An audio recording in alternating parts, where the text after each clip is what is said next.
येताना बऱ्याच कार्यकर्त्यांनी आपल्या परिवारासहित इथं पुरस्काराला आलात. त्याचं किती महत्व असतं मला माहिती आहे. मी जेव्हा शिवसेनेत होतो तेव्हा आनंदराव अडसूळ आमचे संपर्क प्रमुख होते आणि संपर्क प्रमुख असल्यावर असंच मी नेत्र शिबिर आम्ही 5000 लोकांचं डोळ्याचं ऑपरेशन केलं होतं आणि त्यांना राहण्याची जेवणाची चहा पासून 7 दिवस थांबून तेव्हा तर पैसेच नव्हते वर्गणी करून त्यांचा व्यवस्था करत होते. आणि महाराष्ट्रात सगळ्यात जास्त डोळ्याची शस्त्रक्रिया करणारा तालुका म्हणजे बच्चूपूरचा तालुका होता. आणि त्यावेळेस मला आनंदराव अडसूळ आणि कर्मवीर शिवसेनेचा खरा कर्मवीर अशी एक पदवी मला दिली होती. आणि तेव्हापासून जो कामाला लागलो प्रचंड ताकदीनं वेगानं कामाला लागलो. म्हटलं दिलेली पदवी आता खाली पडू देता कामा नये. उभ्या महाराष्ट्राला गवस घातली पाहिजे अशा ताकदीनं. पुरस्कार म्हणजे थांबणे नाही. पुरस्कार म्हणजे येणाऱ्या सगळ्या गोष्टीवर वार करत करत या सामान्य माणसासाठी आम्ही पाहतोय वार करणारा कार्यकर्ता निर्माण करायचा आहे. म्हणून हा पुरस्कार लक्षात घ्या मित्र. ही लहान गोष्ट नाहीये. आयुष्यामध्ये हे काम करत असताना एखाद्या संघटनेचं काम करताना आपण पाहतोय बरेच लोक ग्रामपंचायत सदस्य होत नाही, जिल्हा परिषद सदस्य होत नाही, नगरसेवक होऊ शकत नाही. पण प्रचंड काम होत. जातीचं गणित नाही जुळत. कारण तो वार्डात चांगलं काम करत पण त्याच्या आडनावाचे त्याच्या जातीचे लोक फार कमी असतात. आणि ते कमी झाले का यानं किती काही काम केलं तर जमत नाही. कारण निवडणुका ह्या जातीवर जास्त होतं, धर्मावर जास्त होतं. आणि मग असा जो कार्यकर्ता आहे त्याला ग्रामपंचायत सदस्य पद नाही भेटलं तरी प्रहारचा पुरस्कार त्याच्या खात्यावर देण्याचं काम आम्ही या माध्यमातून केलं आहे.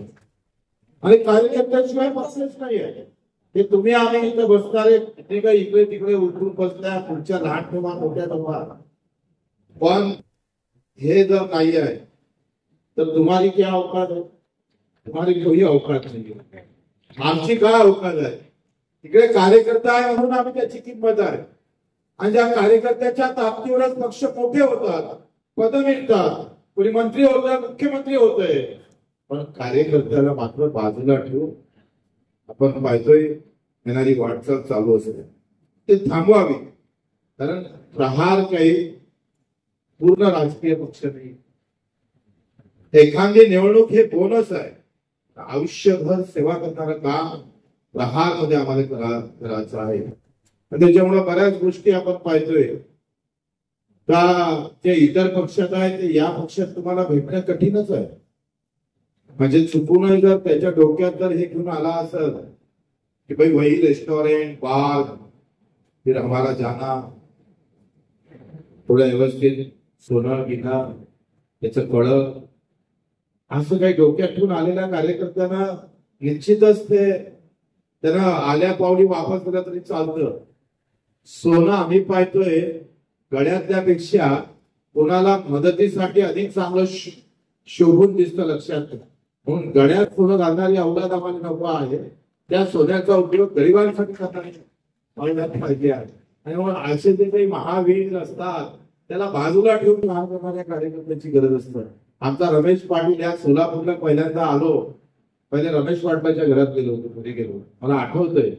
आणि पहिली शाखा आम्ही नाना इंगळेच्या गावात ओपन केली. दत्ता मस्के होते आणि ते अमोल जगदाळे कुठे गेले हे तिथं आहे. ते कधी तिकडे बसले कधी इकडे बसले. तुम्ही कुठेही बसले तर आमच्या मनात मात्र नक्की आहे कहा भी बैठे क्या द्यायचं. बरेच लोक म्हणतात का मला खाली बसावं लागलं, मी तर जिल्हा प्रमुख आहे.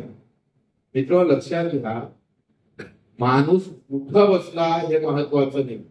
माणूस जिथं बसत असत ना ती जागा पवित्र झाली पाहिजे, ती पवित्र मजबूत झाली पाहिजे. तुम्ही कुठे बसा हो, कुठे बसले तर किंमत काय? तुमच्या बसण्या उठण्यावर लोक लक्ष ठेवत नाही. लक्षात घ्या तुमने कितना बड़ा बैनर बनाया, उससे ज्यादा कितनी ज्यादा सेवा किया हो ज्यादा महत्वपूर्ण होते.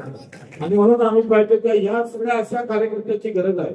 मित्र, महाराष्ट्राने देशामध्ये जे काही अवकाळी आलेला आहे, काय अवस्था आहे देशाची आणि महाराष्ट्राची. आज आम्ही पाहतोय गरीब उपाशी मरतोय. साधं घरकुलाची योजना गेल्या 50-75 वर्षापासून चालू.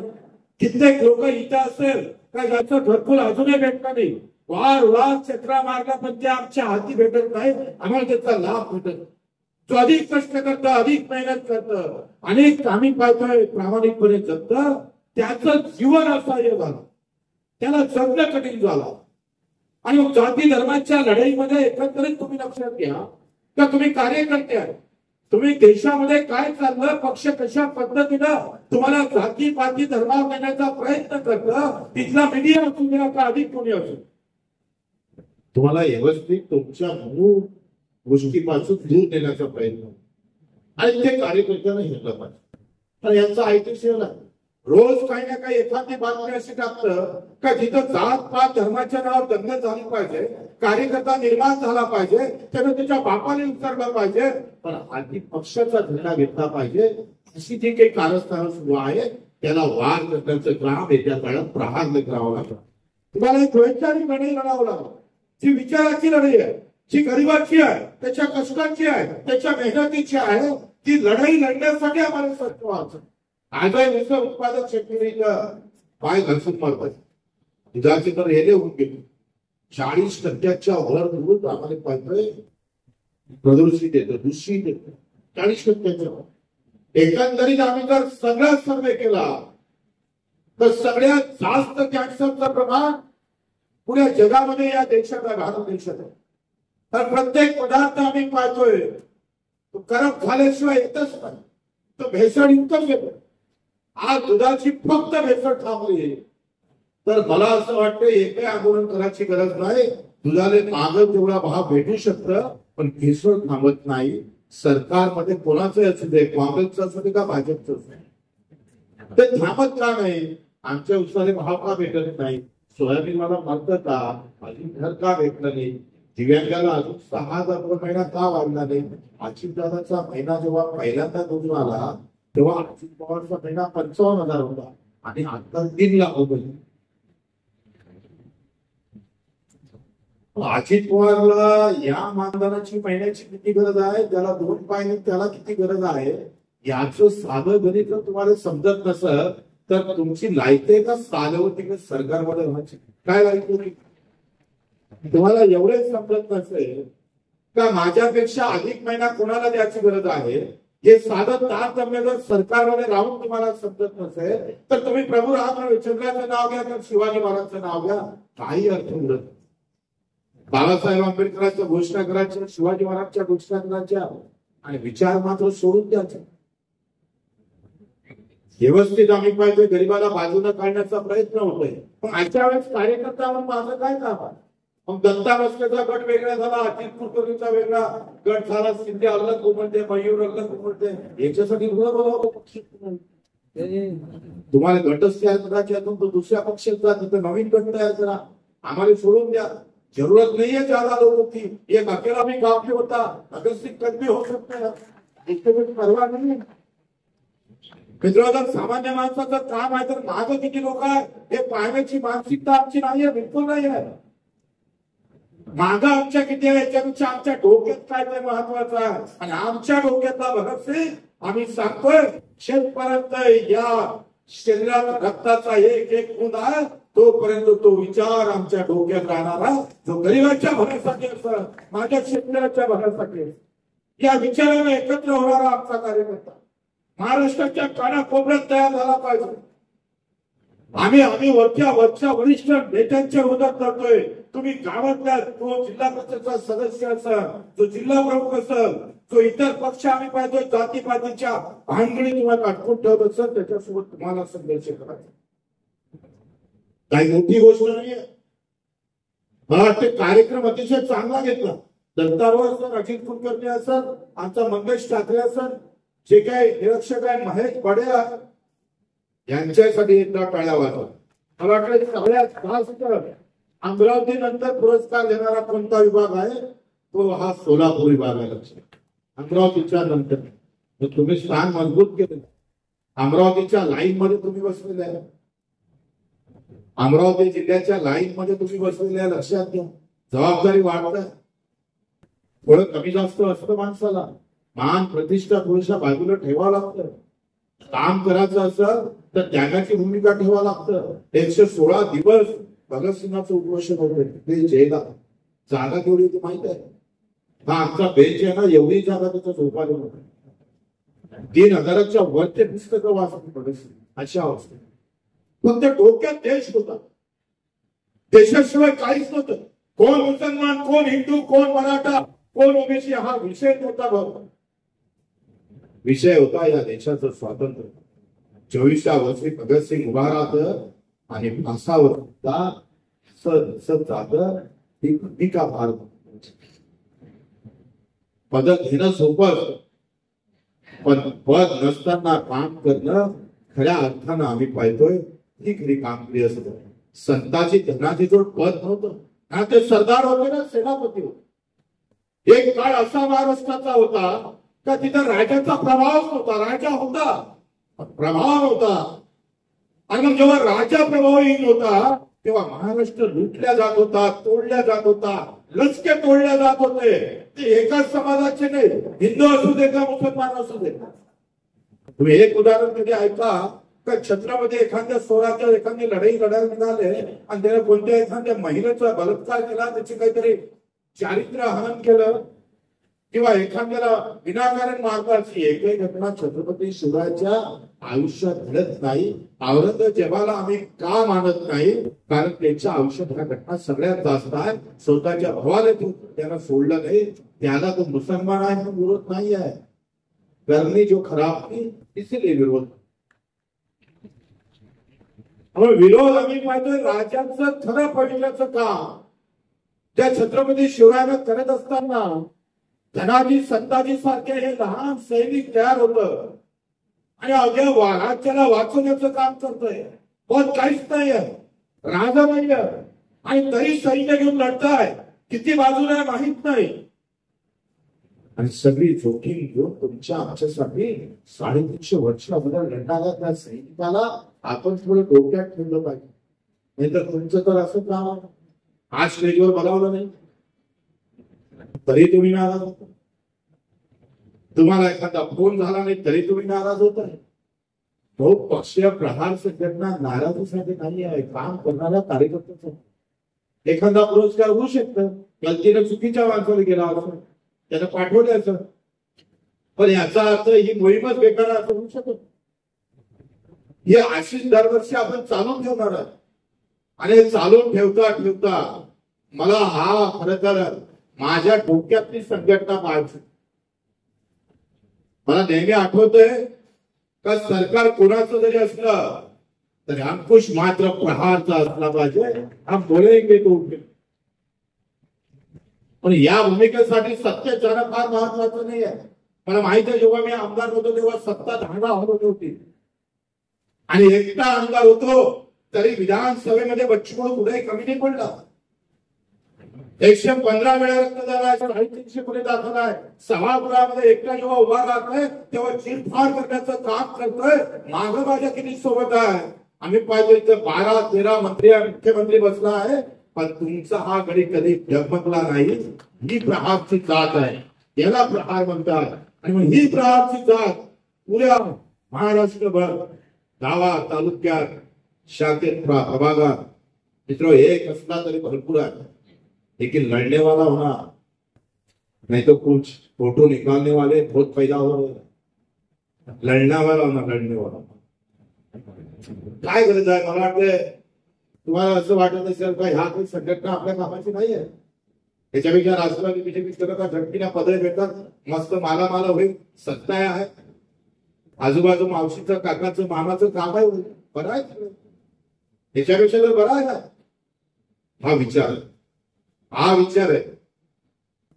तुम्हाला कुठं बरं वाटते हा विचार आहे. बऱ्याच जणांना असं वाटतं तर थोडस 2 किलो जास्तही आले त्या दोडगाडी केळं विकणारा. डझनवर घ्यायचे होते पण त्याने 2 जास्त आले. त्याला बरं वाटलं, काय मस्त देव पावला आपल्याला, हा विचार आहे.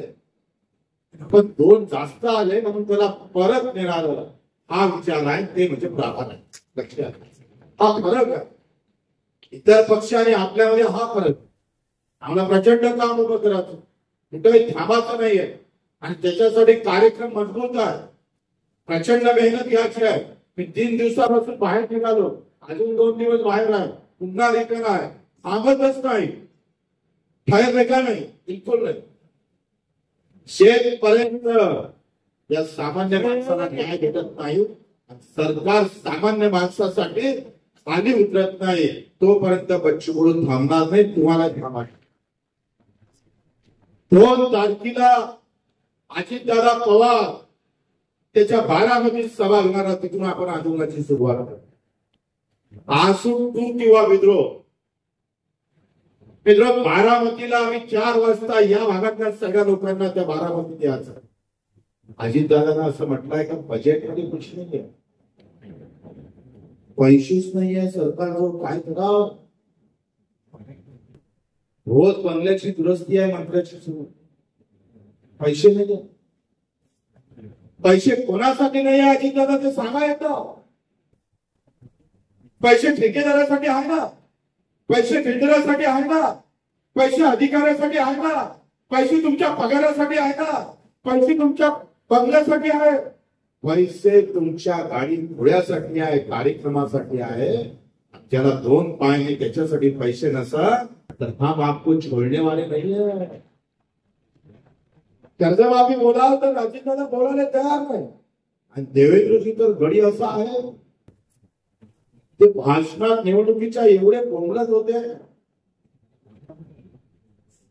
फक्त एकदा भाजप सरकार आलं त्यांचे स्टाईल मला मारता येत नाही, कारण आपण त्याच्यासारखे नाहीये.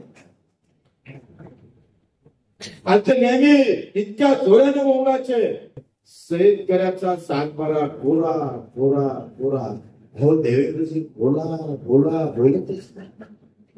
फेविकॉल टाकला का चिपकली का जा म्हटले. देवेंद्र फडणवीस बोलायला तयार नाही. कापूस असू दे सगळ्या पिकावर, म्हणजे आम्ही उसापासून सोयाबीन, कापूस, तूर सगळ्या गोष्टीसाठी काय सांगितलं भाजपानं का सगळ्या हमी भावावर 20% बोनस देऊ. कापसा उसाला किती बोनस भेटायला पाहिजे, किमान एका टना मात्र 2000, 1500 ते 2000 भेटायला पाहिजे. कधी देणार तुम्ही? बोलले मत घेतले आमचं, कधी देणार आहात सांगा. 6000 रुपये महिना दिव्यांगाचा कधी होणार आहे? आणि त्याची सुरुवात आपण 2 जूनला करतो बारामतीतून आम्ही सुरुवात करतो. एक दाढीवाला आहे, 2 बगर दाढीचे.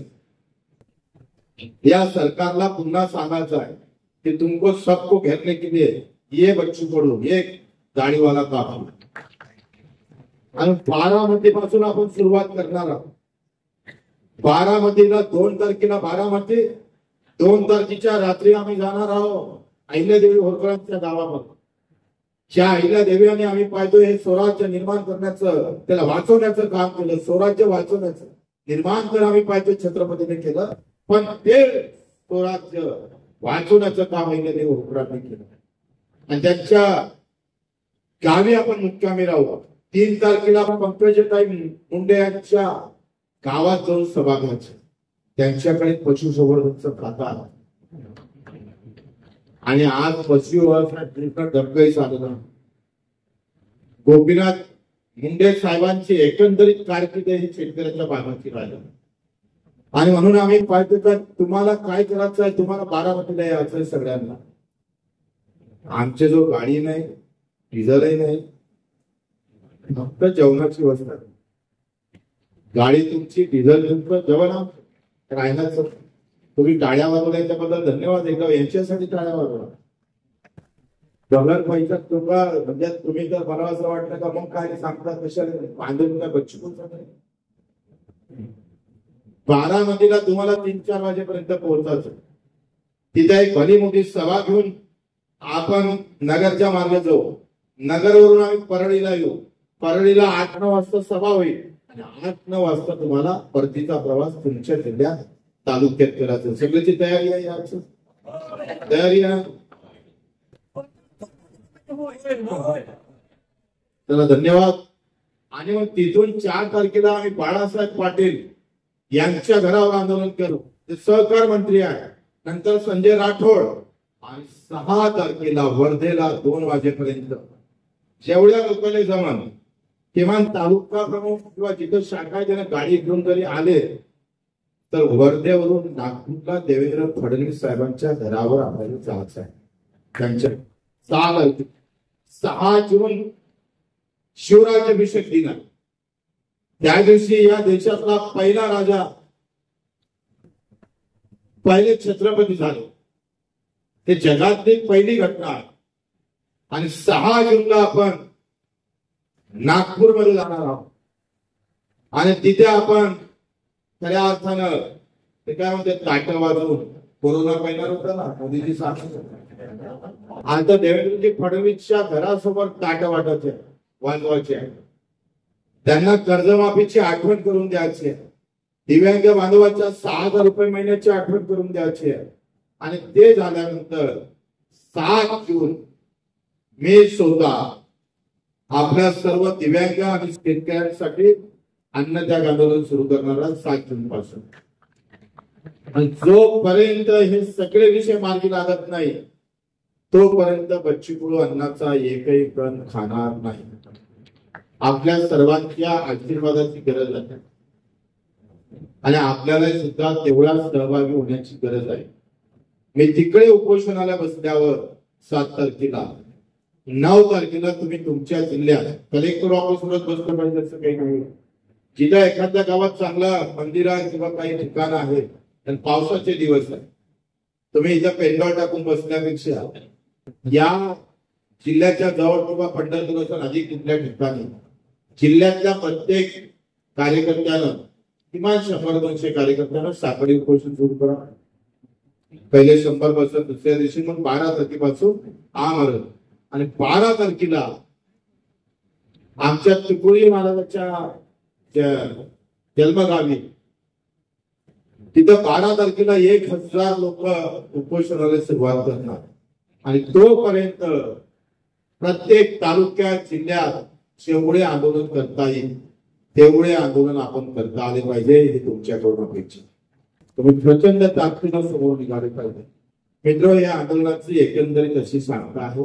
आज पुरस्कार आहे आणि जे आम्ही पाहतोय त्याच्यासाठी सरकार तुमच्या आमच्यापासून दूर ठेवण्याचा प्रयत्न करतं.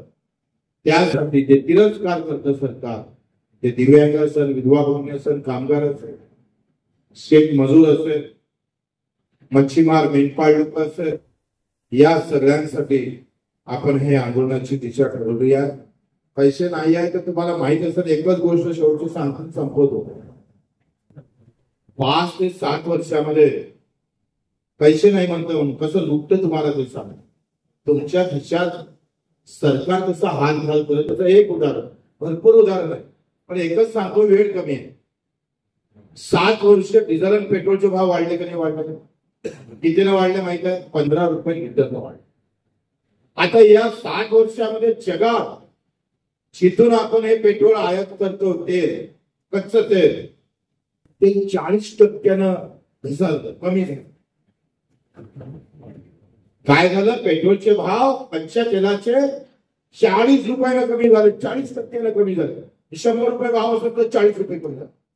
मग आम्ही पाहतोय पक्क्या तेलाचे भाव कमी झाले पाहिजे होते, म्हणजे डिझेल आणि पेट्रोलचे भाव कमी झाले पाहिजे नाही झाले.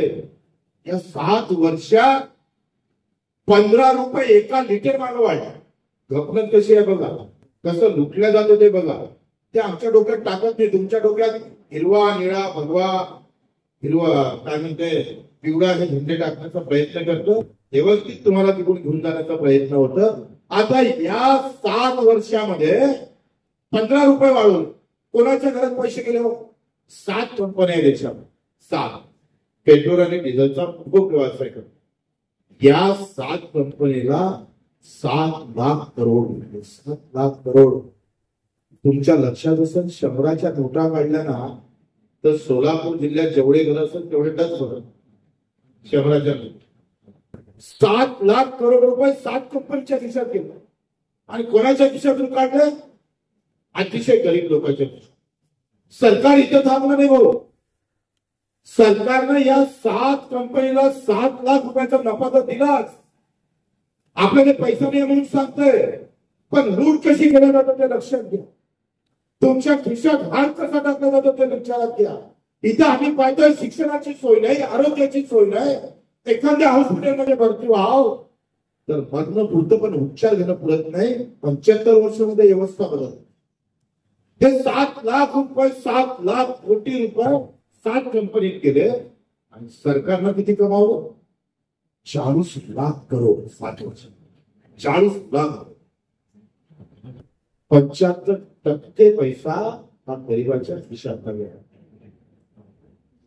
आम्हाला इकडे सांगायचं धर्माचे गणित सांगायचे. हिंदू खतरे में है, नाही तर मुसलमान खतरे में. मला एक सांगा, 15 वर्ष तर हिंदूवाल्यांचंच राज्य आहे. मग तुमच्या राज्यात हिंदू खतरेमध्ये आहे तर मग तुम्ही सत्तेत राहता का? कशाला आमचं जोड द्या. तुम्ही सत्तेत असून हिंदू खतऱ्यात कसं आहे? फक्त पेटवा पेटवीचं काम व्यवस्थित. आता पाकिस्तानचा वार सुरू आहे. मी तर सांगतोय प्रहारच्याकडून लागण तेवढे कार्यकर्ते सीमेवर उतरायला तयार. पाकिस्तानमध्ये पाकिस्तान कुछ नव्हता, अख्खा पाकिस्तान हिंदुस्तानात धुन गया. तब मानेंगे मोदी जी 56 इंच की छाती आप. अगर है आप में दम उठा लो पाकिस्तान और ले लो हिंदुस्तान, तब मानेंगे. पण हे सगळं आम्ही पाहतोय. त्या 28 लोक ज्या ठिकाणी मरण पावलं तिथे तुमचा एकच का होता? अगर तिथं जर तुमचे 2-3 सैनिक जरी उभे राहिले असते तर 28 मरण पावलं नसतं. जे हल्लेखोर आहे त्याला डायरेक्ट मारता आलं असतं. म्हणजे इथं गरज आहे पोलिसांची. पोलिस इथं नाही आहे. पोलिस तिकडे आहे बिहार पासून. मग कसं होणार आहे? मग आमच्या अमित शहा मध्ये चूक हो गई. वो तो चूक हो गई. तेरे बाप चूक हो गई. 28 लोक मर गए. 28 लोक मारे गए. ते थोडे डबल वाचवणार आहे. ही जी आम्हाला व्यवस्थित बनवण्याचं काम जे होतं ना बाबा, यावर बारीक लक्ष ठेवा. एवढं कामच करू नका. काय चाललंय ते लक्षात ठेवा. मीडियावाल्यांना बातमी दाखवली काय तुम्हाला? का तिथं 2000 लोक होते तिथं का पोलिस ठेवले नाही? ही बातमी कधी ब्रेकिंग झाली का? अर्धा तो मीडिया आला नसता. अर्धा मीडिया आला. हे दिसाले बिचारे आपले पोरं आहेत. हेच्या अधिकार हे ना कॅमेरे घेऊन उभं राहा. आणि काळ कोणत्या बातम्या आपल्या बातम्या येणार नाही. आपल्या एकही बातमी या आंदोलनाची येणार नाही. कारण अर्धा मीडिया अदानी अंबानीच्या घरात राहणार. दुसरं अधिक सांगतो, सगळ्या आता ज्या पटसंख्या आहे ना, संच मान्यता शाळेतल्या पटसंख्या कमी झाल्या. म्हणजे जर 60 पहिले 61 पर्यंत होतं, 61 ते 90 पर्यंत होतं आणि 76च्या खाली जर पोरं असेल शाळेत, एक पोरगा कमी झाला तर 9 शिक्षक काय आहे. पोराला शिकायला शिक्षक भेटणार नाही. तुम्हाला सांगते सगळ्यात जास्त धंदा शिक्षणाचा झाला आहे. आरोग्य आणि शिक्षण. आणि अदानी अंबानीच्या तुमच्या भागात एवढ्या मोठ्या शाळा दिसत पुढं का गरिबाचं शिक्षण संपलेलं असं. पहिले जातीच्या नावानं शिक्षण भेटत नव्हतं, आता पैसा नाही म्हणून शिक्षण भेटणार नाही. 75व्या वर्षामध्ये झालेला बदल लक्षात घ्या. निवड डोक्यात जात आणि धर्म घालू नका. माझ्यावर येणारी आपत्ती लक्षात ठेवा. यावर बारीक लक्ष घ्या. तुम्हाला धर्म आणि जातीच्या नावाने पेटून दिलं जात असत तर त्याने सांगा का माझ्या बापाचं शेतकऱ्याचं काय करतं ते पहिले सांगा, मग आम्हाला धर्म आणि जात सांग. असं आम्ही पाहिजे ठणकावून सांगणारा कार्यकर्ता निर्माण होता पाहिजे. आपल्या कोणी हाच अपेक्षा. आणि म्हणून इतका सगळा चांगला कार्यक्रम मला वाटतंय तुम्ही सगळ्यांनी आता कुठलेही किंतु पंतु थोडस आपल्या तर ऍडजस्ट करा. कारण वाघ काही इकडे नाहीये, वाघ इकडे जास्त. यहाँ से प्रॉब्लम है, इसीलिए इधर प्रॉब्लम आ रहा है। अगर इधर प्रॉब्लम क्यों आ रहा है तो इधर के वालों से प्रॉब्लम आ रहा है। तो सुधरना किसको है? सुधारणा इनको है, इनको नाही। तुझी तयारी नाही, यांना सुधारलं पाहिजे का रे? बरोबर आहे का नाही? एवढी मोठी 20 वर्षाची मेहनत, पहिलं शरद जोशीचं आंदोलन उभं राहिलं आणि शरद जोशीचं आंदोलन जोमात लागलं शेतकऱ्यासाठी। 2-2, 3-3 लाख लोक जमा व्हायला लागले आणि काही फुटीर नेत्यामुळं, मोठ्या नेत्यांमुळं आंदोलन, एवढं वाढलेलं आंदोलन शेतकऱ्याला निर्णायक ठरत होतं। ते आंदोलन असे स्टेजवर बसणाऱ्या लोकांना गारद होतं। तर प्रतिष्ठा आहे, मेरा भी कुछ है, या भावना काम करताना करू नये। मला तर अधिक आनंद येईल का एक दिवस इकडले कार्यकर्ते, सगळे सामान्य कार्यकर्ते स्टेजवर राहील आणि मी कुठेतरी मधात बसलेला राहील, तुमचं सगळं गौरव ऐकून। तो दिवस मी अभिमानानं तुमचं काम पाहून अभिमानानं आम्ही पाहतोय। बच्चू स्टेजवर जरी नसला तरी तेवढ्याच ताकदीनं कार्यक्रम करणाऱ्या कार्यकर्त्याची गरज आहे, ती खऱ्या अर्थानं आमची ओळख झाली पाहिजे। आणि मग तुम्ही हे आपसातले वाद, तुम्ही आम्हाला सांगा कोणते गुन्हे दाखल करून घ्यायचे अंगावर, पण कार्यकर्त्यामध्ये झालेले वाद आमच्याकडून निपटणं फार कठीण जातं, त्यामुळे शक्य होत नाही। कारण सगळ्यांना समान नजरेतून पाहण्याचं काम आपण करत असतो। आपण सर्वांनी जे इथं मला वाटतं सोलापूरचे किती लोक आले, हातवरती करा बरं। सोलापूरकर एवढे आहे, सोलापूरचे, सोलापूर सगळे सोलापूरचे हातवरती किती आहे? हा, आणि सोलापूर शहर फक्त ग्रामीण 16, सोलापूर शहरात किती कार्यकर्ते आहेत? सोलापूर शहर ठीक आहे, समान आहे। आणि इकडे धाराशिवचे किती आहे? धाराशिव ते एवढे धाराशिवचे आहेत, हो हे इकडे पण आहेत, चला बरे आहे। आणि लातूर एवढेच आले का? हे इकडे आहे, जोर मारायला राजाभाऊचं काम चांगलं आहे, पण इकडे आले नसतं, त्याला असं वाटलं लातूरले कार्यक्रम घेतला असं तर माझे जास्त आले। कार्यक्रम कोई भी हो, लेकिन कार्यक्रम करेक्ट लगना चाहिए, करेक्ट होना चाहिए। आणि म्हणून आम्ही सर्वांचा आभार मानतो। आपण सर्वांनी एवढं सगळा जीव बच्चू लावला, या कार्यावर लावला, त्याबद्दल आपले आभार, धन्यवाद। जय हिंद, जय महाराष्ट्र।